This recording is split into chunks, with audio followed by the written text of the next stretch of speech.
Hey guys, welcome to the Drowsy Historian channel.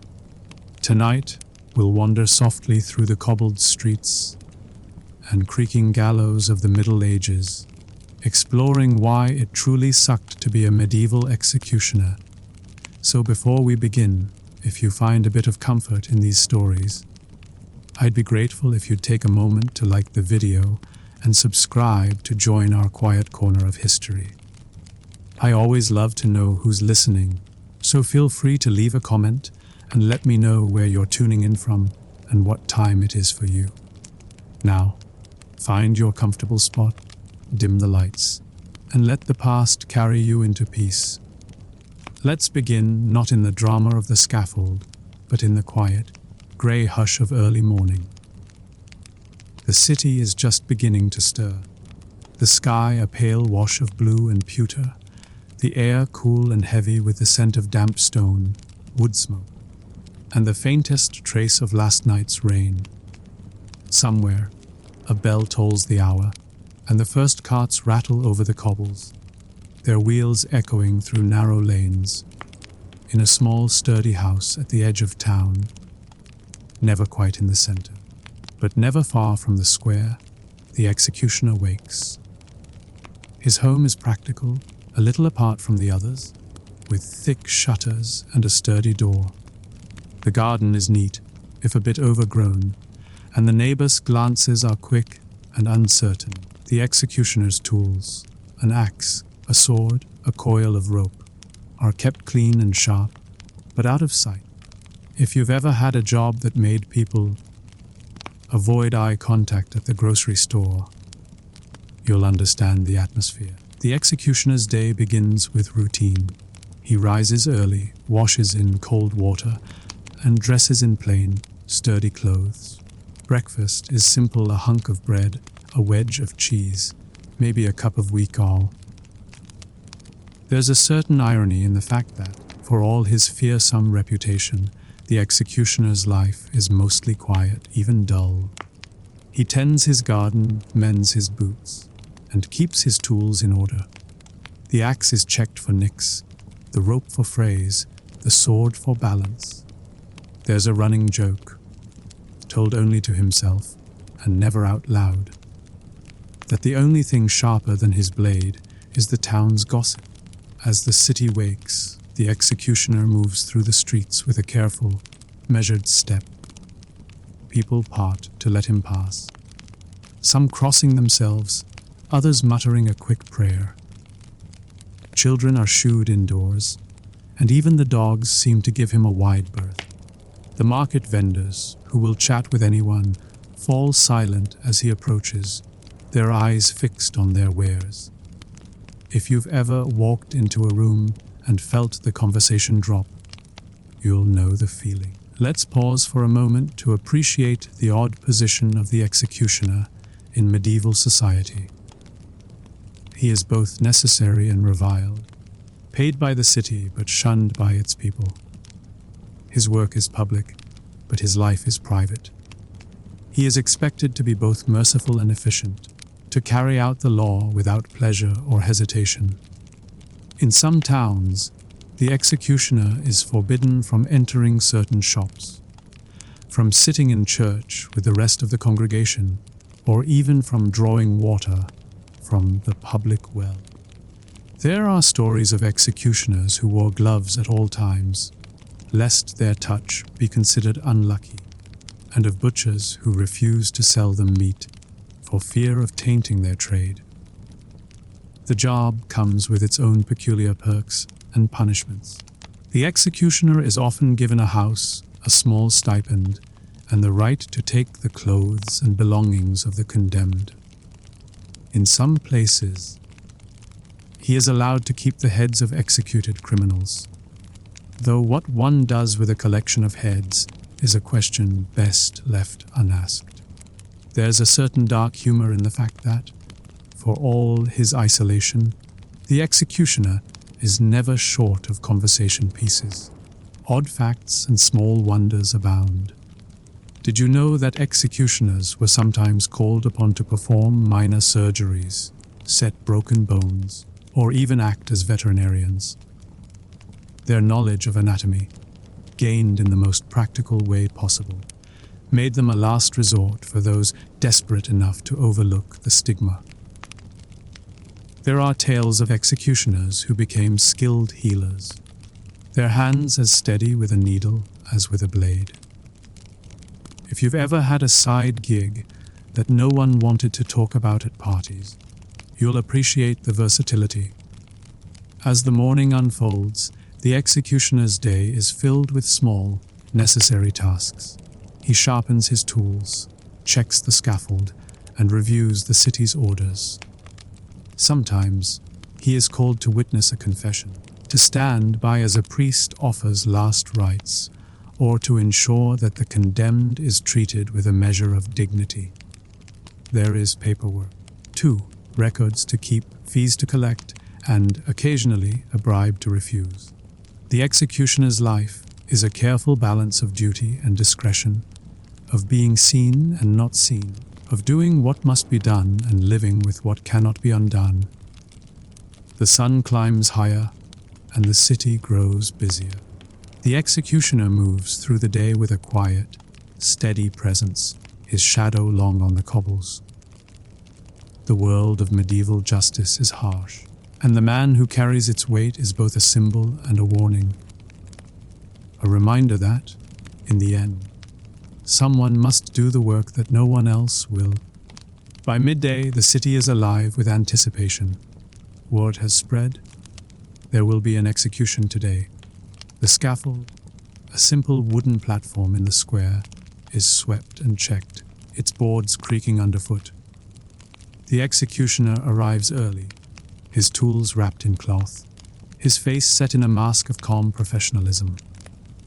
He moves with a quiet efficiency, inspecting the rope, testing the trapdoor, or running a whetstone along the edge of his axe. There's a certain grim choreography to it all, a routine honed by necessity and the knowledge that mistakes are not easily forgiven. The crowd gathers, a restless sea of faces, some curious, some fearful, a few eager for the spectacle. Children are hoisted onto shoulders. Vendors hawk roasted chestnuts and sweetmeats. And the city's officials take their places at the front, robes fluttering in the breeze. There's a running joke among the guards that the only thing more reliable than the executioner's axe is the baker's ability to double his prices on days like this. The condemned is brought forth, flanked by guards and a priest. The executioner stands apart, his presence both reassuring and unsettling. He is the focus of every eye, yet he remains strangely invisible, a man defined by his role, not his name. If you've ever been at the center of attention for a job you'd rather not have, you'll know the feeling. Let's pause to consider the rituals that surround the act. In many towns, the executioner is expected to offer a final word of comfort, a drink of strong ale, or even a coin for the condemned to hold. Some believe this brings luck, or at least a measure of mercy. The priest murmurs prayers, the crowd falls silent, and the executioner takes his place. There's a moment of stillness, a breath held by the whole city, before the sentence is carried out. The act itself is swift, but the aftermath lingers.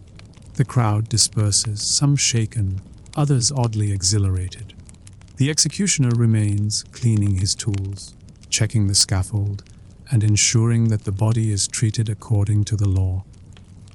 In some places, he is required to display the head or the body as a warning, a task as unpleasant as it is necessary.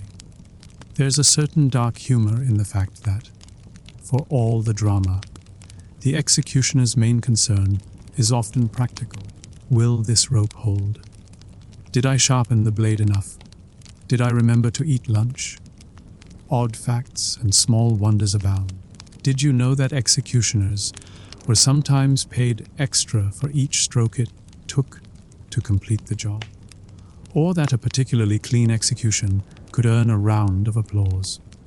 Or, at the very least, a grudging nod from the city officials.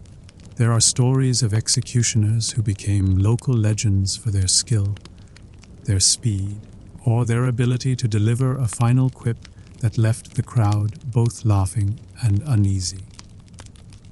If you've ever tried to lighten the mood at a tense meeting, you'll appreciate the challenge. The executioner's work is not done when the crowd leaves. He must record the details in the city's ledger, collect his fee, and sometimes deal with the family of the condemned. There are moments of unexpected kindness. A quiet word, a shared prayer, or a promise to send a message home.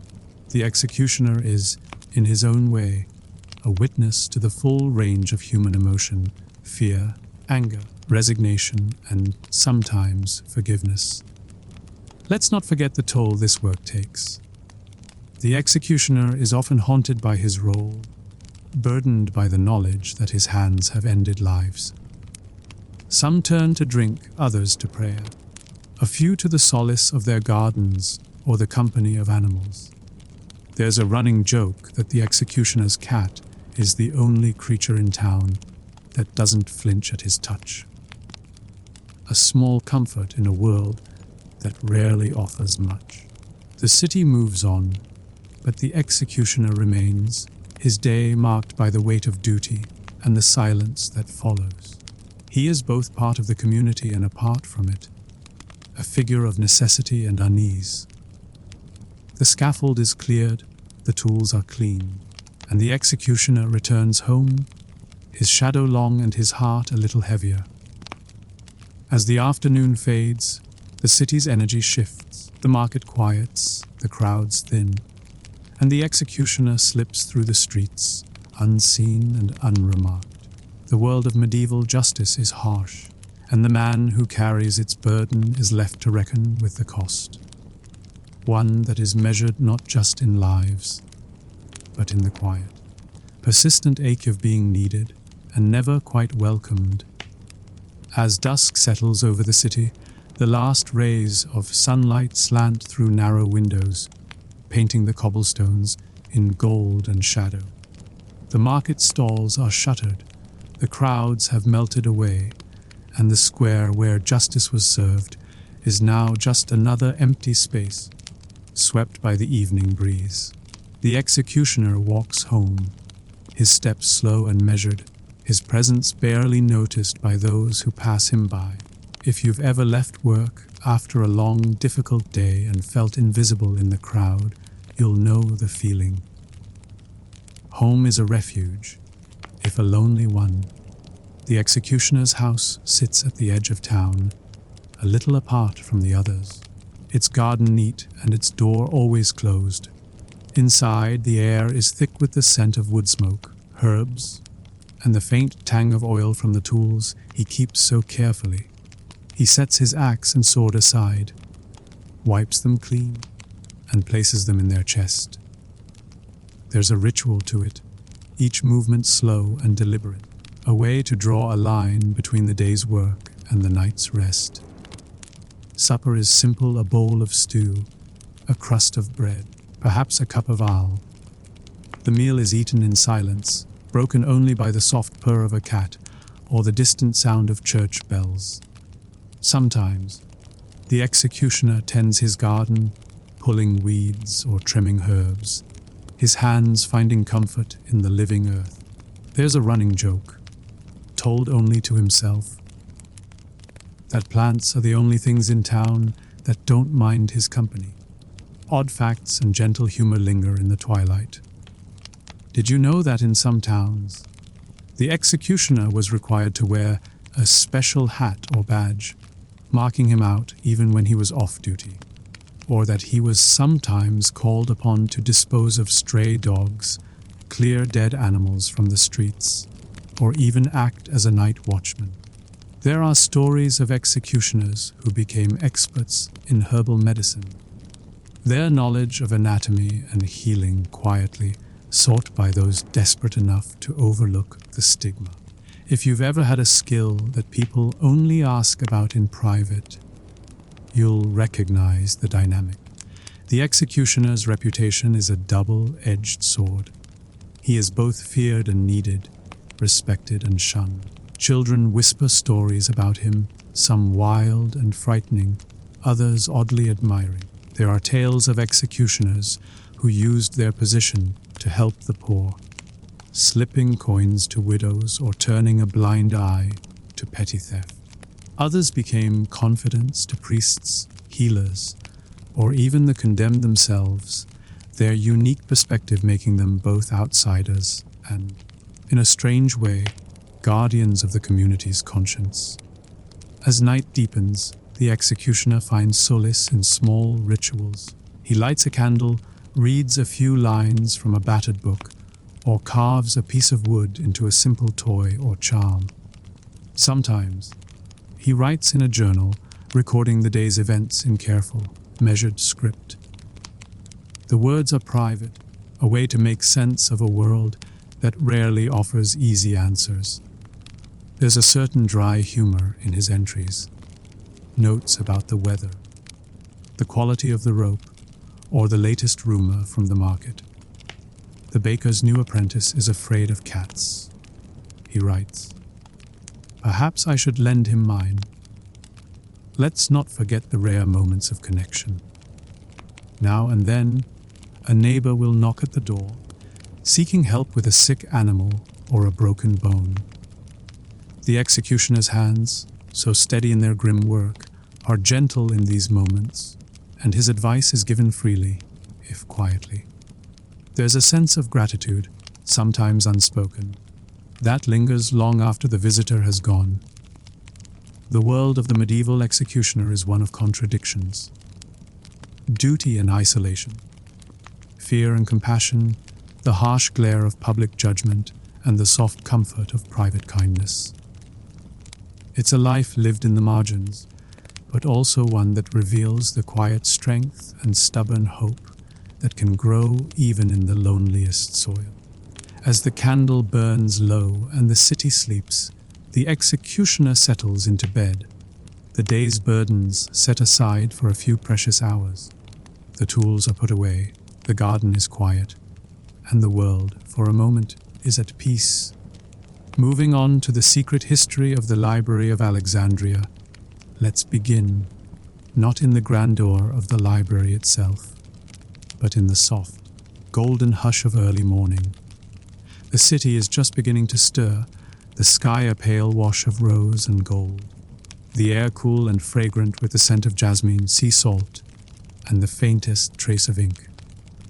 Somewhere, a vendor calls out the day's catch, and the distant clang of a blacksmith's hammer rings through the winding streets.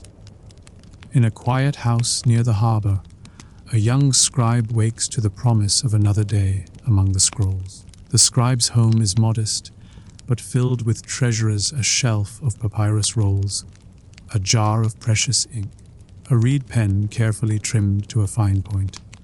Breakfast is simple: flatbread, olives, a handful of dates, and a cup of watered wine. There's a certain comfort in the routine, a sense that every day begins with the same small rituals. If you've ever started your morning with a favorite mug and a to-do list, you'll understand the feeling. As the city wakes, the scribe joins the flow of people heading toward the great library. The streets are alive with color and sound, merchants hawking spices and silks, philosophers debating beneath the shade of fig trees, and children darting between the columns, their laughter echoing off the stone. The library itself rises above the city like a promise, its white walls gleaming in the sun, its doors open to all who seek knowledge, or at least all who can read Greek, which in Alexandria is most people's second or third language. Inside, the library is a world unto itself. The air is cool and dry, thick with the scent of parchment, cedar oil, and the faintest whiff of ambition. Sunlight filters through high windows, illuminating rows of shelves stacked with scrolls. Tens of thousands, by some accounts, though no one has ever managed to count them all without getting distracted by a particularly juicy bit of Herodotus. The floors are swept clean, the walls adorned with statues of the muses, and the only sound is the soft murmur of scholars at work. Let's pause for a moment to appreciate the diversity of Alexandria. The city is a crossroads of cultures: Greek, Egyptian, Persian, Jewish, and more, all mingling in the library's halls. The scholars themselves are a patchwork of backgrounds and ambitions: mathematicians from Athens, astronomers from Babylon, poets from Syracuse, and the occasional philosopher who seems to have wandered in by accident and stayed for the free lunch. Women, too, find a place here, most famously Hypatia, whose lectures on mathematics and philosophy draw crowds of admirers, and, occasionally, a few jealous rivals. The work of the library is both grand and surprisingly mundane. Scribes copy texts by hand, their fingers stained with ink and their eyes sharp for errors. Librarians catalogue the scrolls, inventing new systems of organization, and, in the process, the first card catalogues, though, sadly, without the little drawers. Scholars debate everything from the shape of the earth to the best way to pickle fish, their arguments sometimes spilling out into the courtyard and, on rare occasions, into the local tavern. If you've ever seen a group of academics argue over who gets the last slice of pizza, you'll recognize the spirit. Odd facts and small wonders abound.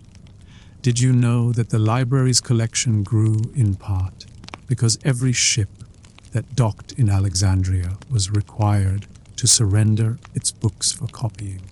The originals were sometimes kept and the copies returned, a policy that made the library both the envy and the occasional enemy of the ancient world. There are stories of scrolls smuggled in under cloaks, of secret rooms filled with forbidden texts, and of librarians who could recite the entire Iliad from memory, though not always in the right order.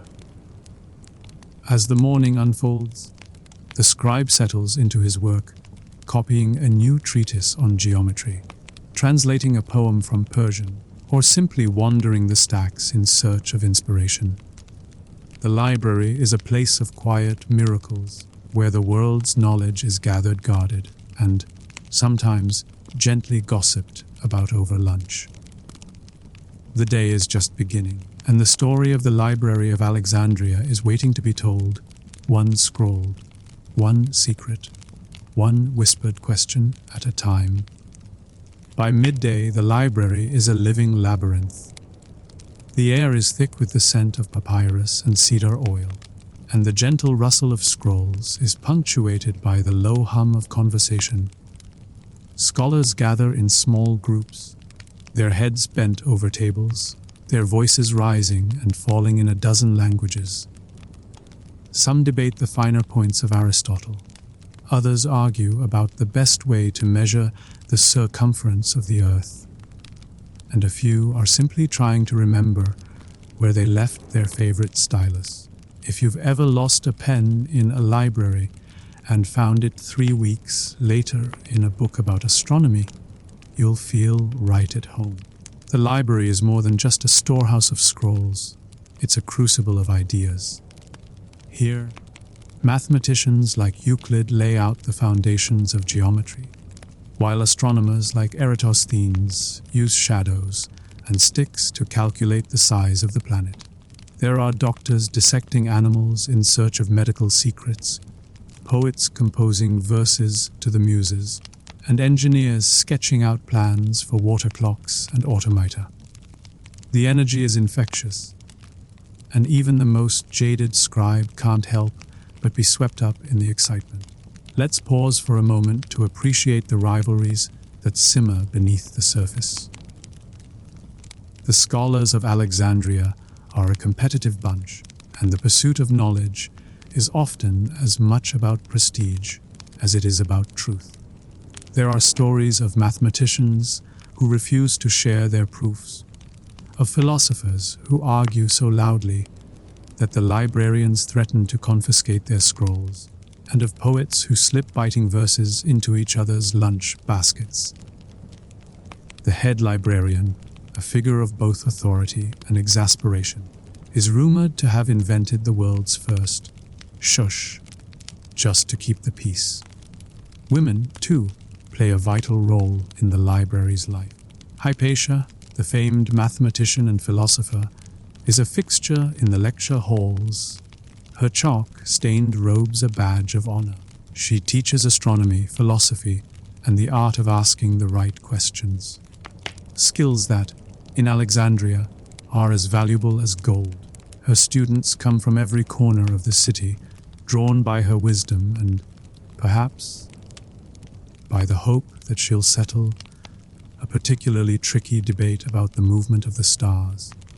There's a running joke that Hypatia's lectures are so popular. Even the statues in the courtyard try to listen in. The library is also a place of secrets. Hidden among the stacks are scrolls on alchemy, astrology, and the mysteries of the East. Texts that are sometimes read in whispers, sometimes copied in code. There are rumors of forbidden books, locked away in special rooms, and of scholars who spend their nights searching for lost works of Homer, or the secret recipe for the world's best wine. If you've ever stayed up late reading a book you weren't supposed to have, you'll recognize the thrill. Odd facts and small wonders abound. Did you know that the library's scribes developed their own shorthand to keep up with the flood of new texts? Or that the librarians sometimes used colored tags to mark the most popular scrolls? A system that, in true academic fashion, led to heated debates about which color meant must read and which meant return before the head librarian notices. There are tales of scholars who tried to smuggle scrolls out of the city, only to be caught by the ever-watchful port officials, who, it's said, could spot a hidden papyrus at 50 paces. As the afternoon wears on, the library's gardens offer a respite from the intensity of the halls. Scholars stroll among the fig trees and fountains, their conversations drifting from philosophy to poetry to the best place in town for honey cakes. The gardens are a place for inspiration, for quiet reflection, and, occasionally, for a discreet nap beneath the shade of a laurel. If you've ever found yourself daydreaming in a sunny corner of a library, you'll know the feeling. The pursuit of knowledge in Alexandria is both exhilarating and exhausting. The scholars push each other to new heights, their discoveries changing the way the world is understood. But beneath the brilliance, there is always a hint of tension, a sense that the library's treasures are both a gift and a temptation, and that the line between curiosity and danger is sometimes thinner than a reed pen. As the sun begins to dip, the library's halls grow quieter. The scribes tidy their desks, the scholars gather their scrolls, and the head librarian makes one last round, his footsteps echoing in the marble corridors. The day is not yet done, and the secrets of the library are far from exhausted. But for now, there is a sense of accomplishment, a feeling that, for all its rivalries and mysteries, the Library of Alexandria is a place where the world's questions are welcomed and where every answer leads to another, deeper wonder. As dusk settles, the Library of Alexandria glows with the soft light of oil lamps. Shadows stretch across the mosaic floors, and the air is thick with the scent of warm papyrus, beeswax, and the faintest trace of sea breeze drifting in from the harbor. The scholars gather for one last conversation in the colonnaded courtyard, their voices low and thoughtful, the day's arguments softened by the coming night. The library is quieter now, but not empty. A few scribes linger, finishing their copies by lamplight, the scratch of their pens a gentle counterpoint to the distant call of a night watchman. The head librarian makes his final rounds, checking that the most precious scrolls are safely locked away and that the doors to the secret rooms, those rumored to hold forbidden texts and royal correspondence, are firmly barred. There's a running joke that the only thing harder to find than a lost scroll is the librarian's sense of humor after sunset. Outside, the city of Alexandria is alive with its own music, the laughter of children, the clatter of sandals on stone, the distant strains of a lyre from a nearby tavern. The library's gardens are a haven in the twilight, the fig trees casting long shadows and the fountains murmuring softly. Here a few scholars stroll, sharing stories of the day's discoveries, or simply enjoying the peace. If you've ever wandered through a quiet park at dusk, you'll know the feeling. A gentle pause before the world turns inward. Let's pause to remember the lesser-known figures who shaped the library's story. There were women like Hypatia, yes, but also countless unnamed scribes, translators, and caretakers, Jews, Egyptians, Persians, and Greeks, whose hands preserved the wisdom of ages. There were visiting scholars from India, Africa, and beyond, bringing new ideas and carrying Alexandria's knowledge back to their own lands. The library was a crossroads, a place where the world's stories met and mingled, sometimes in harmony, sometimes in heated debate. Odd facts and gentle humor linger in the lamplight. Did you know that the library's collection was so vast? It sometimes spilled into nearby temples and warehouses, or that the librarians were known for their creative shelving. One scroll about astronomy might be tucked next to a treatise on pickling, just to keep things interesting. There are tales of scholars who left secret notes in the margins, or who invented elaborate codes to keep their rivals from borrowing their best ideas. If you've ever hidden your favorite book from a sibling, you'll appreciate the lengths to which some Alexandrians went to protect their treasures. But the library's story is not just one of brilliance and bustle. It is also a story of loss. Fires, accidental or otherwise, claimed parts of the collection more than once. Political upheaval, war, and the slow erosion of time all took their toll. There are legends of scrolls lost to the flames, of knowledge scattered to the winds, and of scholars who wept as the words of centuries vanished in a single night. The true extent of the loss is a mystery, but the ache of it lingers, a quiet reminder of how fragile even the greatest achievements can be. Yet, the legacy of the Library of Alexandria endures. Its spirit lives on in every library, every classroom, every quiet corner where someone opens a book and wonders.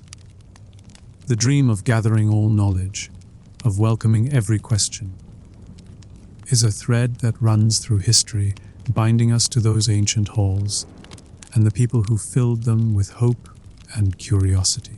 As night deepens, the last lamps are extinguished, and the library settles into silence. The city sleeps, but the stories remain, written in ink and memory, waiting for the next dawn.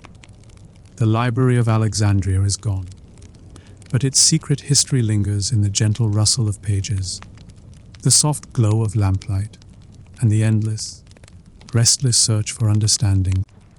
Moving on to a day in the life of a samurai during peacetime, let's begin not in the clangor of armor or the rush of horses, but in the soft, blue hush before sunrise. The air is cool and still, carrying the faint scent of pine, tatami straw, and the distant promise of rain. Somewhere, a nightingale sings, and the first rays of light slip through the shoji screens, painting the room in pale gold. In a quiet house on the edge of a small castle town, a samurai stirs. The samurai's home is simple but elegant, a wooden structure with sliding doors, paper windows, and a garden just beyond the veranda. The floor is covered in woven tatami mats, soft underfoot, and the walls are hung with a few scrolls of calligraphy or ink, brushed landscapes. There's a certain comfort in the order of things: the sword stand in the corner, the lacquered armor box, the family crest embroidered on a faded banner. If you've ever found peace in a tidy room and a favorite mug, you'll understand the quiet pride in these small details. The day begins with ritual. The samurai rises, kneels before the household shrine, and offers a silent prayer to the ancestors. A stick of incense is lit, its smoke curling upward in the still air. There's a moment of reflection, a reminder of duty, of gratitude, and of the long line of warriors who came before.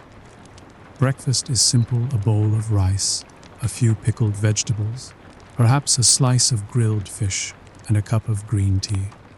The meal is eaten in silence. The only sounds the soft clink of chopsticks and the distant call of a temple bell.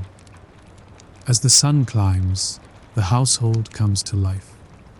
The samurai's wife and children move quietly through their own routines, preparing food, tending the garden, practicing calligraphy or the koto. The family's retainers sweep the courtyard, fetch water from the well, and polish the lacquered armor, even if it's unlikely to be worn today. There's a gentle rhythm to the morning, a sense that everyone knows their place and purpose, even if the world outside is changing faster than anyone would like to admit. Let's pause for a moment to appreciate the complexity of the samurai's role in peacetime. The sword may be at rest, but the expectations are as sharp as ever. The samurai is a warrior, yes, but also a bureaucrat, a teacher, a poet, and, on occasion, a reluctant participant in the local tea ceremony. There's a running joke among the younger samurai that the only thing more dangerous than a battlefield is a poetry contest judged by your lord's mother. In law. After breakfast, the samurai dons his formal kimono and hakama, the family crest displayed with quiet pride. The swords, katana and wakizashi, are tucked into the obi, not for battle, but as symbols of status and readiness.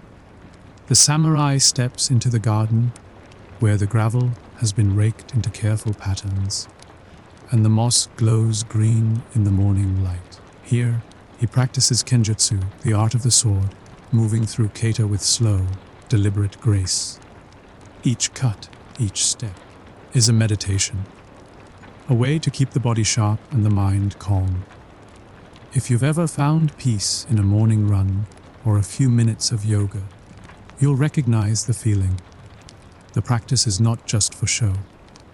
Even in peacetime, the samurai is expected to be ready, to embody the spirit of Bushido, the way of the warrior. But there's also a sense of play, a quiet competition with the other samurai who gather in the training yard. They spar with wooden swords, their laughter echoing through the garden, and trade gentle jibes about who will be the first to drop their guard. The old master, his hair silver and his eyes sharp, watches from the shade, offering advice and the occasional dry remark about the dangers of overconfidence. Remember, he says, the bamboo that bends is stronger than the oak that resists. Also, the bamboo doesn't get hit in the head as often.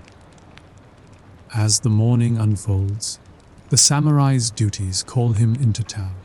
The castle looms above the rooftops, its white walls gleaming in the sun, and the streets are alive with merchants, artisans, and the quiet bustle of daily life.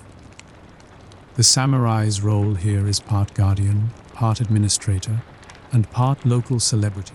He settles disputes, inspects the rice storehouses, and listens to the concerns of the townspeople, always with a careful balance of authority and humility.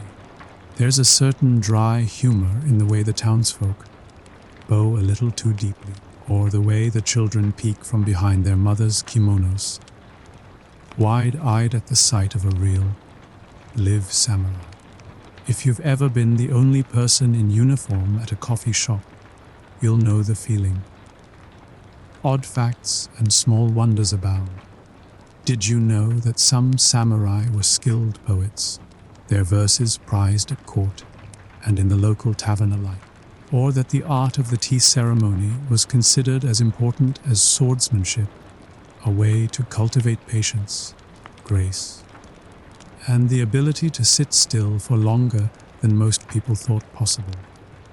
There are stories of samurai who could recite 100 poems from memory, or who spent hours arranging a single branch in a vase, searching for the perfect balance of form and emptiness. As the morning gives way to midday, the samurai pauses in a quiet tea house, the air cool and fragrant with the scent of tatami and roasted barley. He sips his tea, listens to the distant sound of a bamboo fountain, and reflects on the day ahead. The world outside is peaceful, but the samurai's mind is always alert, always searching for the next challenge, the next lesson, the next small act of honor.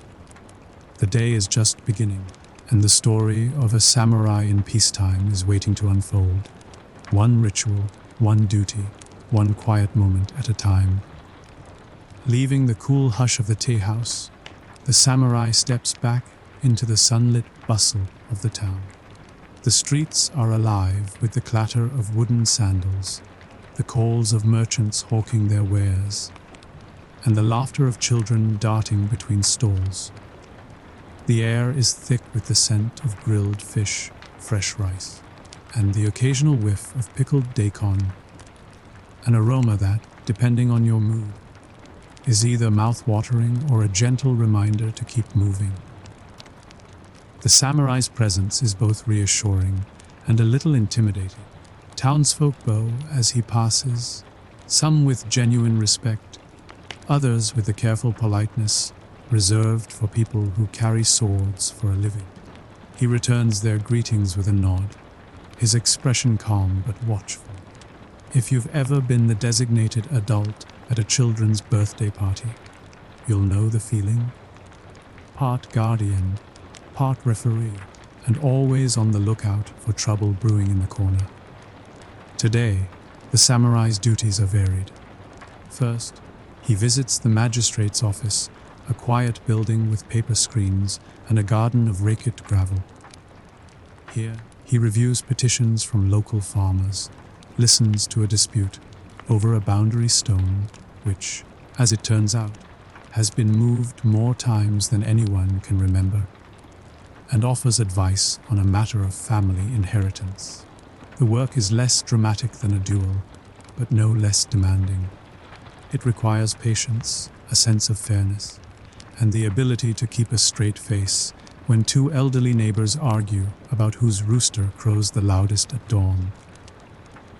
Afterward, the samurai inspects the rice storehouses, checking the ledgers and making sure the guards are alert. Rice is more than just food. It's currency, status, and the foundation of the domain's wealth. A missing sack or a careless tali can mean trouble, and the samurai's reputation depends on his attention to detail. There's a running joke among the clerks that the only thing more closely guarded than the rice is the recipe for the head cook's miso soup. Let's pause for a moment to appreciate the samurai's role as a bridge between worlds.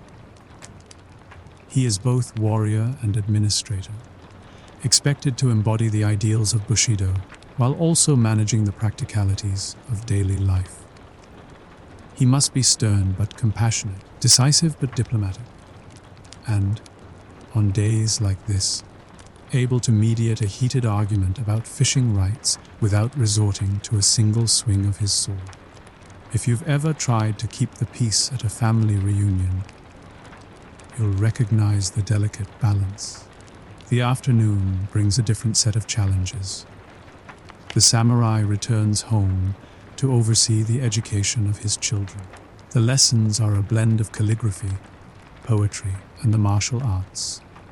The children recite verses from the classics, their voices rising and falling in the quiet room, while the samurai offers gentle corrections and the occasional word of encouragement.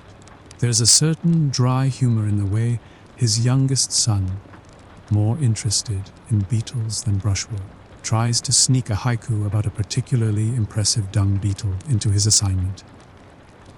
A true poet, the samurai says with a smile, finds beauty in all things, even the ones that crawl under the porch. The samurai's wife, a woman of quiet strength and sharp wit, manages the household with grace. She oversees the servants, tends the garden, and prepares the family's midday meal, a simple but elegant affair of rice, miso soup, pickled vegetables, and grilled fish. The family eats together, the conversation gentle and unhurried.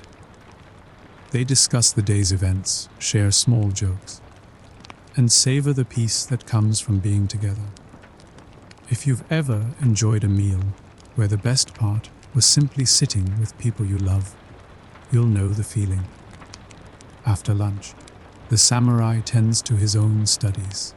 He reads from a scroll of Chinese poetry, practices his calligraphy, and spends a quiet hour in the garden, trimming a bonsai or arranging stones in the gravel. These moments of solitude are as important as any duty, a way to cultivate the inner calm that Bushido demands.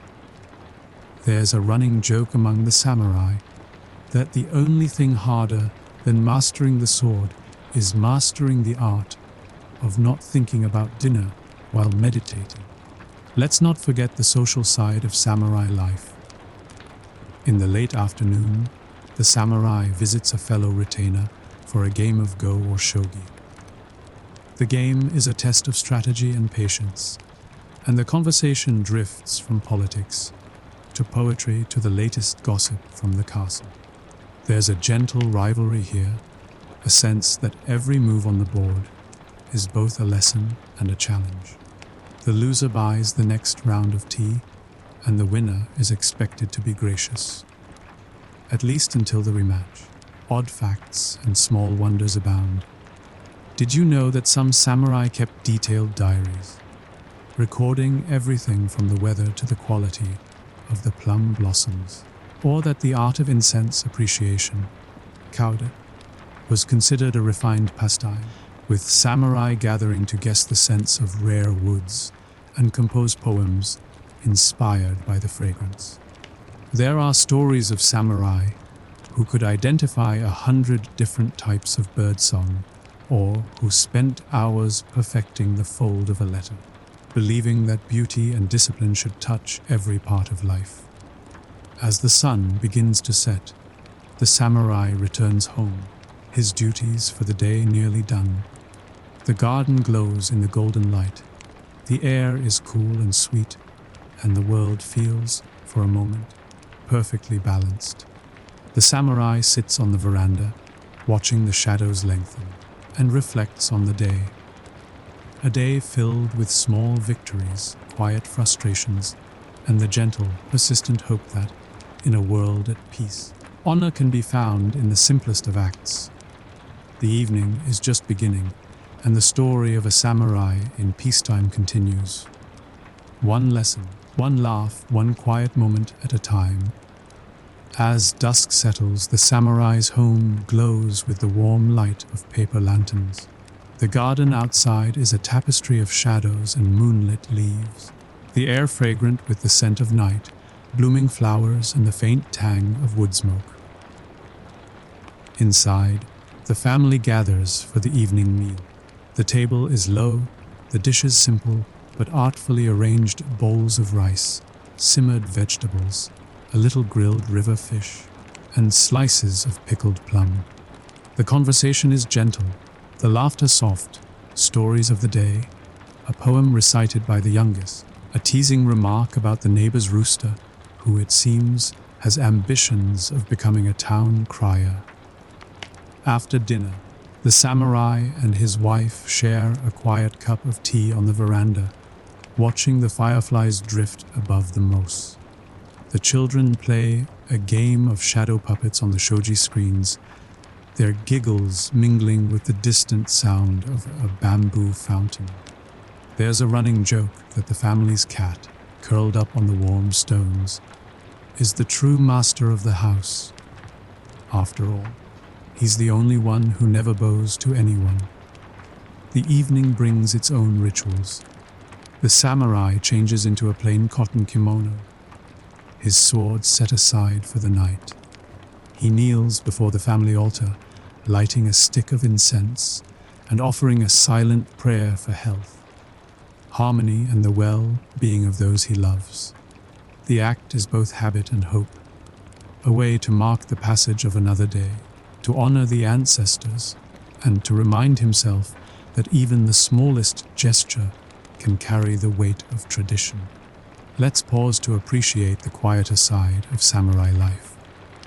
With the world at peace, the samurai is free to pursue the arts that give life its depth and color. He takes up his brush and ink, composing a haiku inspired by the evening rain, or sketches a quick landscape of the garden, the lines spare and elegant. Sometimes he practices the tea ceremony, each movement slow and deliberate, a meditation in motion. There's a gentle irony in the fact that the same hands that once wielded a sword now pour tea with the precision of a master craftsman. If you've ever found peace in a hobby that's worlds away from your day job, you'll understand the satisfaction. The night is also a time for learning. The samurai reads from a treasured scroll, perhaps a tale of the Hake warriors, or a treatise on Zen philosophy. He discusses the text with his wife, who is as sharp in debate as she is in managing the household. Their conversation drifts from history to the future, from the lessons of the past to the hopes they hold for their children. There's a running joke that the only thing more dangerous than a samurai's blade is his wife's opinion on politics. Odd facts and small wonders abound.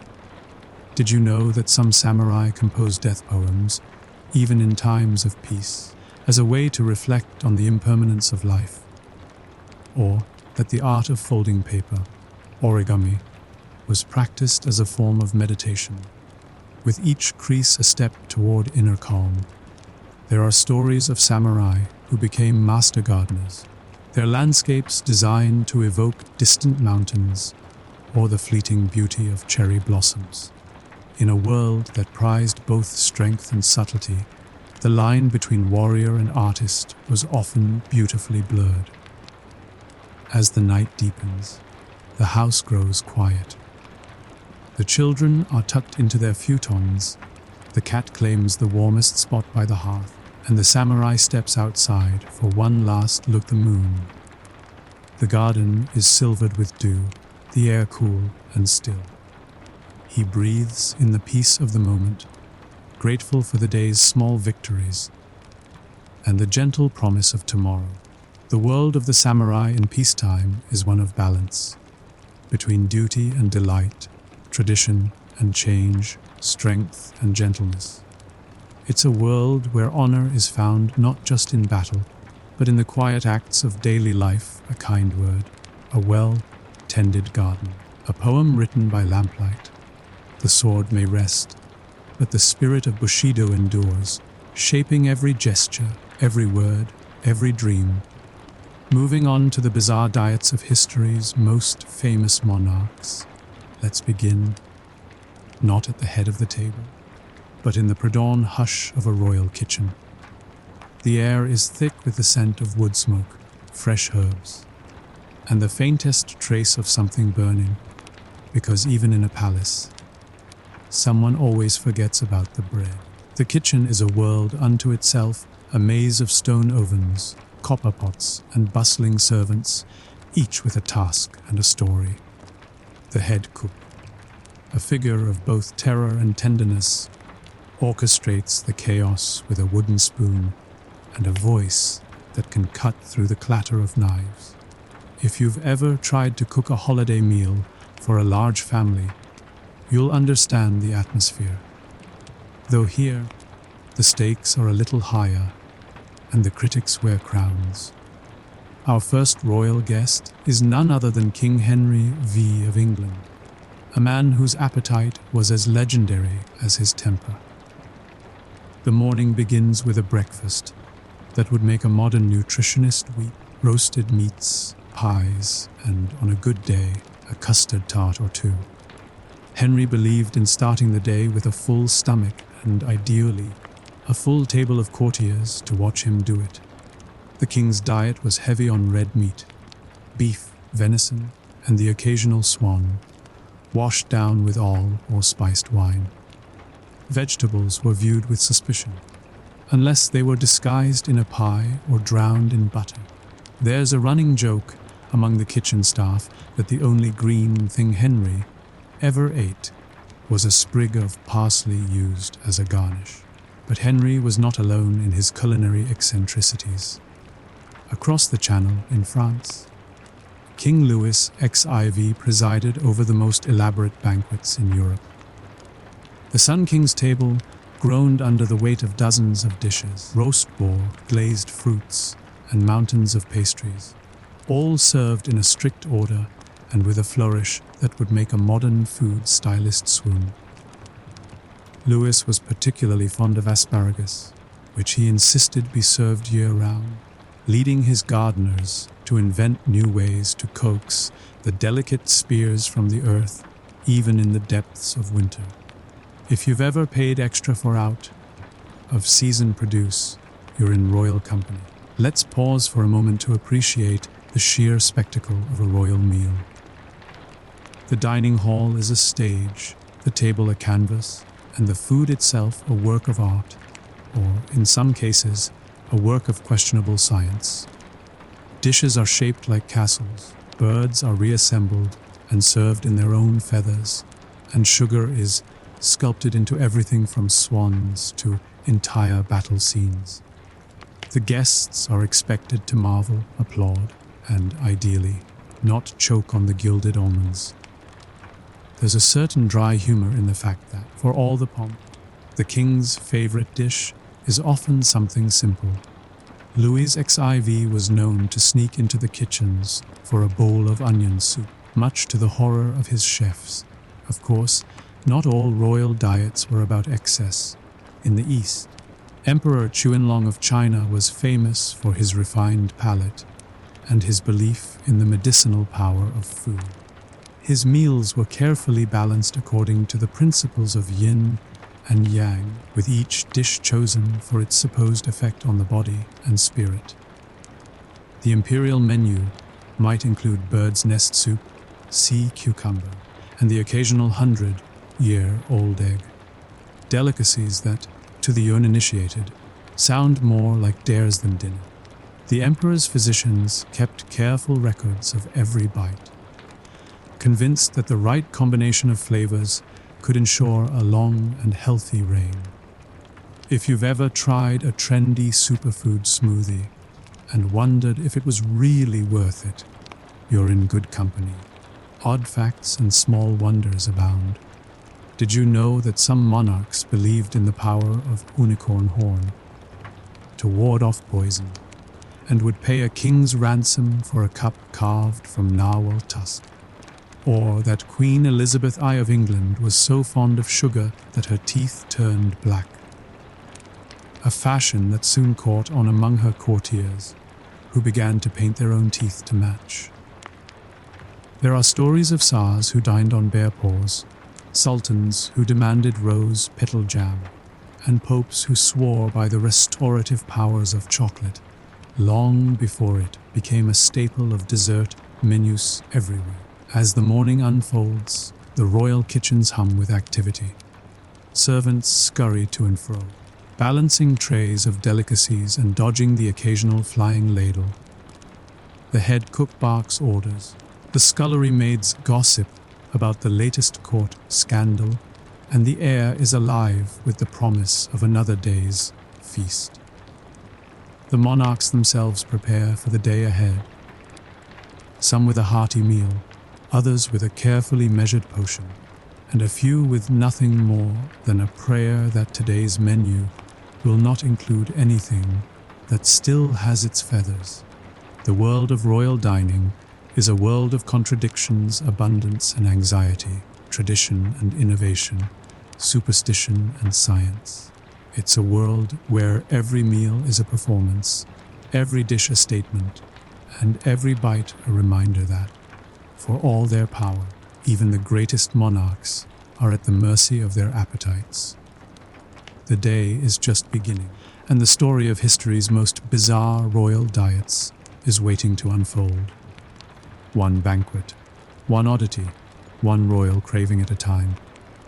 As midday approaches, the palace kitchens are a whirlwind of activity. The air is thick with the scent of roasting meats, simmering sauces, and the faint, ever-present tang of spilled wine. Servants dart between the ovens and the great hall, balancing platters piled high with delicacies that range from the sublime to the slightly suspicious. The head cook, now in full command, orchestrates the chaos with a series of sharp claps and the occasional, "No, not that sauce, the other sauce." If you've ever tried to host a dinner party and realized you're out of butter at the last minute, you'll appreciate the tension. The midday meal is the centerpiece of the royal day. A performance as much as a repast. The hall is set with gleaming silver, embroidered linens, and enough candles to make the fire warden nervous. Courtiers and ambassadors take their seats, each one eyeing the menu and, perhaps, their rivals across the table. The monarch enters to a flurry of bows and curtsies, and the meal begins with a toast, sometimes to health, sometimes to victory, and sometimes, if the court is feeling particularly honest, to simply surviving another day without indigestion. Let's pause for a moment at the table of Peter the Great, Tsar of Russia, whose approach to dining was as unpredictable as his approach to governance. Peter was known for his love of Western foods, cheese, beer, and, on occasion, a good English roast beef. But he also delighted in shocking his guests with dishes like pickled herring, smoked reindeer tongue, and the infamous vodka soup, which, as the name suggests, was exactly what it sounds like. There's a running joke among the court that the only thing more dangerous than Peter's temper was his taste in appetizers. Meanwhile, in Spain, King Charles V presides over a table that is both grand and, to modern eyes, a little grim. Charles suffered from severe gout, a condition not helped by his fondness for red meat, rich sauces, and copious amounts of wine. His doctors prescribed a diet of boiled vegetables and barley water, but the king, never one to let medical advice get in the way of a good meal, often ignored them. The result was a menu that veered wildly between ascetic and indulgent, with the occasional medicinal herb thrown in for good measure. If you've ever tried to stick to a diet and found yourself sneaking cookies at midnight, you'll sympathize. The rituals of the royal table are as elaborate as the food itself. Dishes are presented in a strict order, each one announced by a steward and, in some courts, accompanied by a flourish of trumpets. The monarch is served first, of course, but the real drama is in the seating arrangement. Who sits closest to the king or queen, who is relegated to the far end of the table, and who is quietly hoping not to be noticed at all. There's a certain dry humor in the way courtiers maneuver for position, their smiles as carefully arranged as the fruit on the dessert platter. Let's not forget the role of food tasters, those brave souls whose job it was to sample each dish before it reached the royal lips. In an age when poison was a real and present danger, the taster's life was both privileged and precarious. Some tasters became confidants, others mere footnotes, but all shared the same hope that today's soup was just soup and not a political statement. There are stories of tasters who developed a taste for the finer things and who could identify a dozen different poisons by smell alone, a skill that, while impressive, was not exactly the sort you'd list on a resume. Odd facts and small wonders abound. Did you know that King James I of England was so afraid of being poisoned that he insisted on washing his hands and mouth before every meal, and sometimes during it? Or that Catherine de' Medici of France is credited with introducing the fork to the French court, much to the horror of those who preferred to eat with their fingers. There are tales of emperors who dined on nightingale tongues, sultans who demanded sherbet made from mountain snow, and kings who believed that eating gold leaf would ensure eternal youth. Though, as history shows, it mostly ensured expensive plumbing. The midday meal is also a stage for rivalry and intrigue. Courtiers trade barbed compliments, ambassadors vie for favor, and the kitchen staff listens for the telltale sound of a dropped fork, a sign that someone has just received a particularly pointed remark. The monarch, for all their power, is both host and hostage, expected to eat, drink, and make merry while keeping a careful eye on the shifting alliances around the table. If you've ever tried to enjoy a meal while refereeing a family argument, you'll recognize the challenge. As the meal winds down, the desserts arrive, towering confections of sugar and fruit, marzipan animals, and, in some courts, entire scenes from mythology recreated in pastry. The guests applaud, the musicians play, and the monarch offers a final toast, perhaps with a sly wink to the taster. The plates are cleared, the candles gutter, and the court disperses, each guest carrying away a full stomach, a new rumor, and, if they're lucky, a piece of candied ginger for the road. The world of royal dining is a world of spectacle and subtlety, of ritual and rivalry, of flavors both exquisite and, occasionally, alarming. It's a world where every meal is a performance, every dish a message, and every guest a player in the ongoing drama of power and appetite. The afternoon is just beginning, and the story of history's most bizarre royal diets continues. One banquet, one rivalry, one strange delicacy at a time. As dusk settles over the palace, the great halls are swept, and the last echoes of laughter fade into the hush of evening. The kitchens, once a whirlwind of clattering pans and shouted orders, now hum with a softer energy.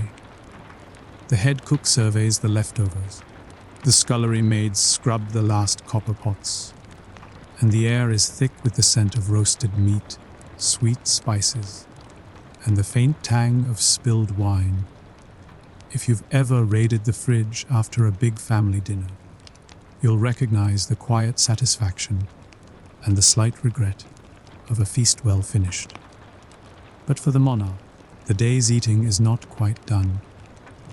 In the privacy of their chambers, kings and queens indulge in their most personal rituals, midnight snacks, secret potions, and the odd culinary superstition. Some rulers, like Frederick the Great of Prussia, preferred a solitary supper of simple fare, a plate of boiled potatoes, a glass of wine, and a book for company. Frederick's love of potatoes was so legendary that he once ordered his subjects to plant them, going so far as to post guards around the royal potato patch to make the crop seem more valuable. The result, a nation of potato thieves, and, eventually, a nation of potato lovers. If you've ever tried to make vegetables seem cool, you'll appreciate the strategy. Other monarchs were less restrained. King George IV of England, for example, was famous for his late night banquets, where the menu might include everything from turtle soup to whole roast peacock, all washed down with rivers of claret and champagne. George's appetite was matched only by his waistline, and his doctors despaired of ever convincing him to eat less. There's a running joke among the palace staff that the only thing George loved more than a midnight feast was a new waistcoat to fit over the results. Let's pause for a moment to appreciate the quieter, more peculiar side of royal dining. In the Ottoman Empire, sultans were known for their elaborate food rituals, including the practice of eating in near silence, with each dish tasted by a trusted servant before it reached the royal lips. The Sultan's table was a place of both luxury and anxiety, where a single wrong flavor could mean disaster. There are stories of cooks who spent more time perfecting their bow than their baklava, and of tasters who developed a sixth sense for suspicious spices. If you've ever watched a cooking competition and felt nervous for the contestants, imagine the stakes when the judge is also your employer and your emperor. Odd facts and gentle humor abound. Did you know that Emperor Nero of Rome was so fond of leeks that he believed eating them would improve his singing voice? Or that Catherine the Great of Russia insisted on having her favorite French chef travel with her, even on military campaigns, just in case inspiration or hunger struck at an inconvenient moment. There are tales of popes who dined on songbirds, emperors who demanded ice cream in July, and queens who believed that a daily dose of chocolate was the secret to eternal youth. A spoiler, it's not, but it certainly makes the search more enjoyable. The private rituals of royal dining often reveal more about a monarch than any public banquet. Queen Victoria, for instance, was known for her strict table manners and her love of plain food: roast beef, potatoes, and a simple pudding. Yet in her diaries, she confessed a fondness for mangoes, which were shipped from India at great expense and arrived, more often than not, in a state best described as optimistically edible. There's a certain dry humor in the image of the world's most powerful woman waiting patiently for a piece of fruit that's seen more of the world than most of her subjects. As the night deepens, the palace grows still. The monarch retires, the last candle is snuffed, and the kitchens fall silent. But the legacy of royal appetites lingers. In the recipes passed down through generations, in the traditions that shape national cuisines, and in the stories that make us smile, wince, or wonder what on earth they were thinking. The bizarre diets of history's most famous monarchs remind us that, for all their power, kings and queens were as human as the rest of us, prone to cravings, superstitions, and the occasional midnight snack. Let's not forget the underrepresented voices in this world, the cooks who invented new dishes to please a fickle palate, the servants who tasted every bite before it reached the throne, and the farmers and fishermen whose labor filled the royal table. Their stories, too, are woven into the tapestry of royal dining, a reminder that every feast is a collaboration, and every strange craving a chance for someone, somewhere, to shine. As the moon rises over the palace, the world of royal dining slips into memory, a place of spectacle and secrecy, of laughter and longing, of flavors both strange and familiar. The story of history's most bizarre royal diets is, in the end, a story about what it means to be human, to hunger, to hope, and to find comfort in the rituals of the table. Moving on to the construction of the Great Pyramid of Giza, let's begin, not at the summit of the pyramid, but in the soft, golden hush before sunrise.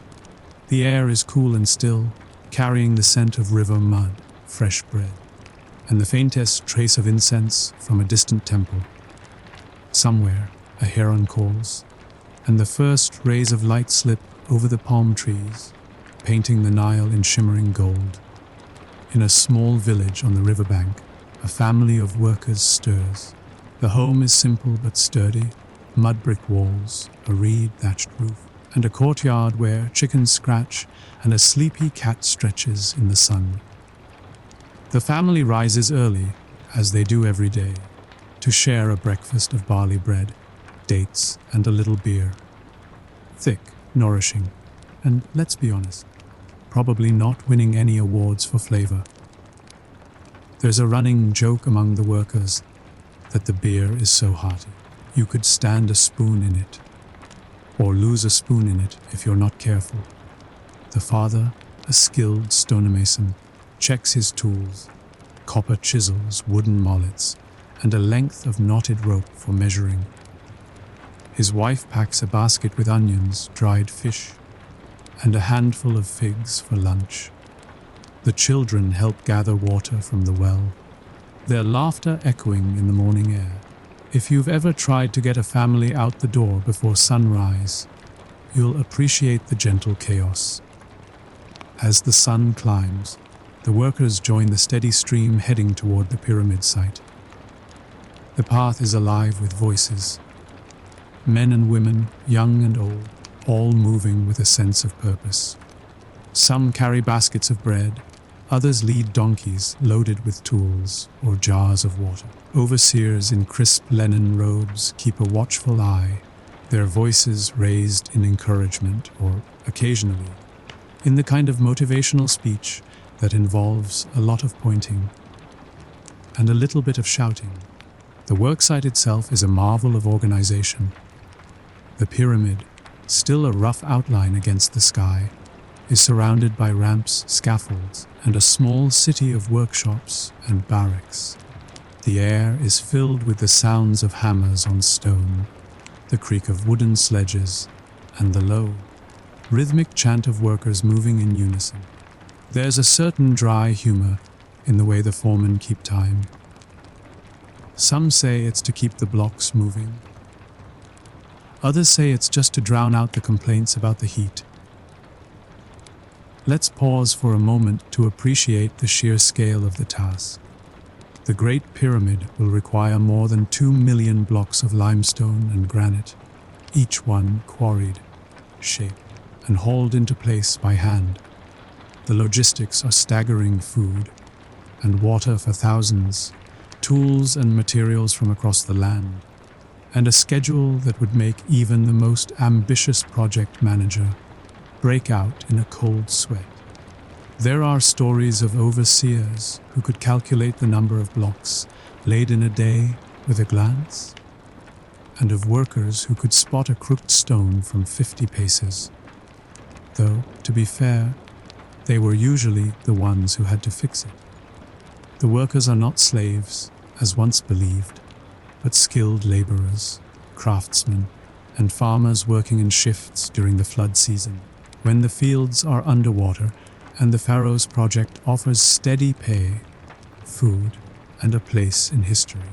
There's a sense of pride in the work, a feeling that every block set is a step toward immortality, not just for the king, but for everyone who lifts, shapes, or hauls a stone. If you've ever signed your name on a group project, you'll recognize the quiet satisfaction. Odd facts and small wonders abound. Did you know that the workers' village had its own bakery, brewery, and even a medical clinic? Or that the ancient Egyptians invented a kind of early time card, using ostraca, shards of pottery, to record attendance and rations?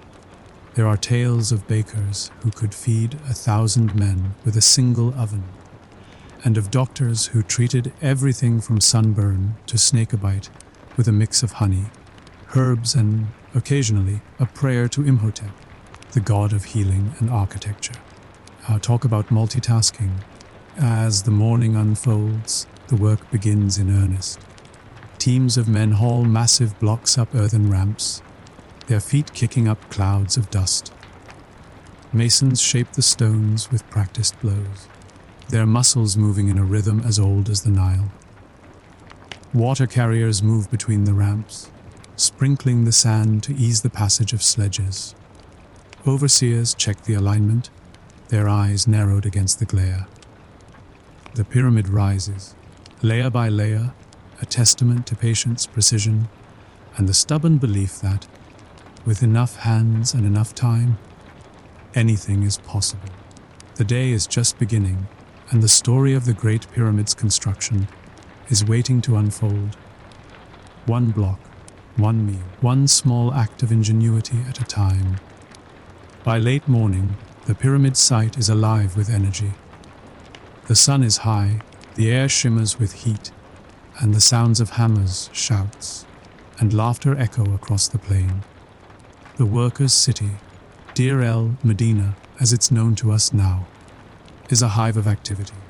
The scent of baking bread drifts from the communal ovens, mingling with the sharper tang of sweat, crushed limestone, and the ever-present dust. If you've ever been on a construction site in midsummer, you'll know the feeling. Except here, the project manager is a living god, and the punch clock is a clay tablet. The pyramid itself is a marvel in progress. Teams of men, organized into crews with names like the Friends of Khufu or the Drunkards of Menkor. Yes, really, haul massive limestone blocks up long, sloping ramps. The blocks are slicked with water to ease their passage, and the men chant in rhythm, their voices rising and falling like the Nile's own song. Overseers walk the lines, offering encouragement, the occasional joke, and, when needed, a reminder that the pharaoh's patience is not infinite. There's a running gag that the only thing heavier than a pyramid block is the overseer's sense of humor. Let's pause to appreciate the sheer ingenuity at work. The ramps themselves are feats of engineering. Some spiral around the pyramid.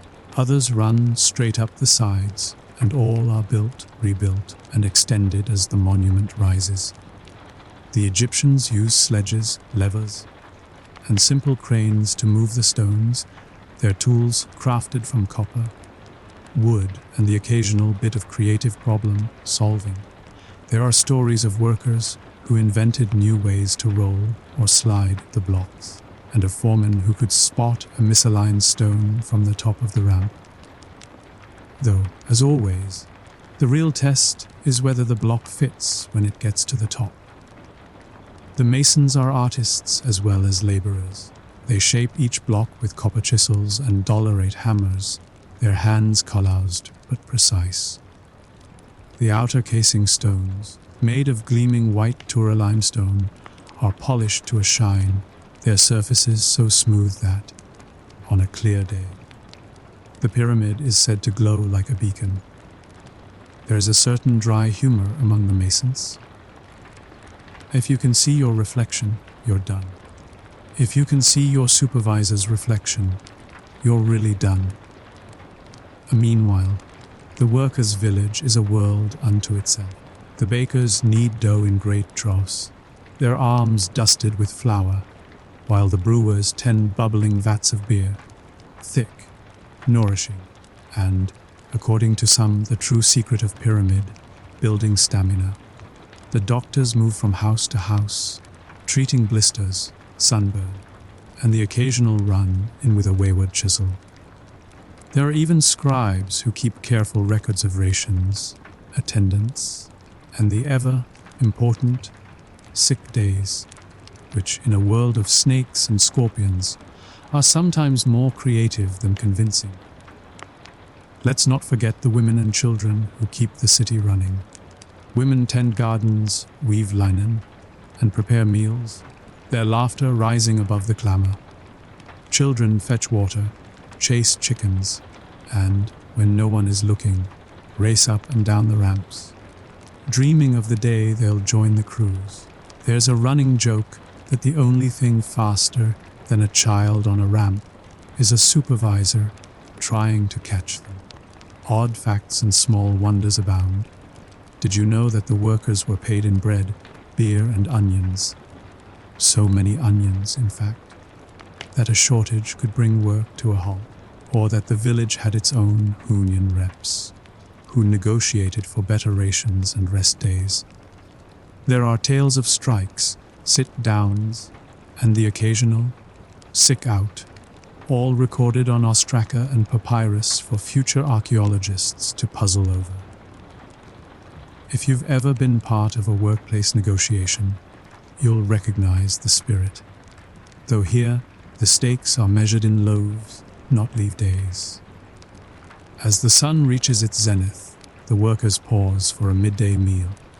They gather in the shade of mud brick walls, sharing bread, fish, and the ever-present beer.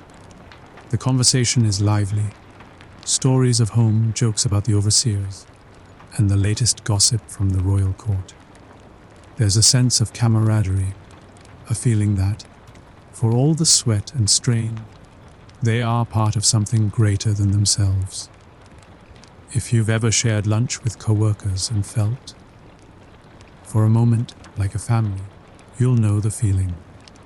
After the meal, the work resumes. The ramps are watered, the sledges loaded, and the chant begins anew. The pyramid rises block by block, a living monument to human ambition and ingenuity. The overseers check the alignment. The masons polish the stones, and the scribes record the day's progress in careful hieroglyphs. There's a quiet pride in every task, a sense that each stone set is a step toward immortality. Not just for the pharaoh, but for everyone who lifts, shapes, or hauls a block. As the afternoon wears on, the heat softens, and the shadow of the pyramid stretches long across the sand. The workers' city begins to quiet, the bakers prepare the evening meal, and the children are called home. The day is not yet done, and the story of the Great Pyramid's construction continues. One ramp, one chant, one shared loaf at a time. As the sky turns from gold to indigo, the worksite transforms. The clang of hammers and the shouts of overseers fade, replaced by the softer sounds of laughter, music, and the low hum of conversation.